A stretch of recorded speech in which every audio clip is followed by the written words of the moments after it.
ঠিক তখনই হঠাৎ একদিন শাবানা হারিয়ে গেলেন। না, কোনো দুর্ঘটনায় নয়, নিজের ইচ্ছাতেই তিনি বললেন, এই জগৎ আমার না। তুমি কি চাও? তিনি পাড়ি জমালেন সৌদি আরবে, আত্মনিবেদন করলেন ধর্ম ও পরিবারকে।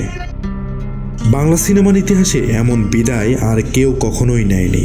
সিনেমার আলো থেকে নিজেকে সরিয়ে নেন এই অভিনেত্রী।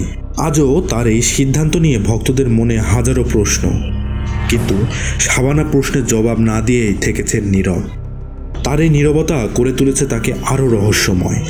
তার স্বামী ছিলেন একজন সফল প্রযোজক, তাদের সন্তানরাও এখন প্রবাসে ভালো অবস্থানে আছেন। একসময় শোনা গিয়েছিল শাবানা যুক্তরাষ্ট্র গিয়ে স্থায়িত্ব হন, মিডিয়া থেকে থাকেন একেবারেই দূরে। কিন্তু প্রশ্ন হচ্ছে, শাবানা যদি ফিরতেন, বাংলা সিনেমা কি অন্যরকম হতো? আজকের গ্ল্যামার চমক কি টিকতো তার গুণের সামনে?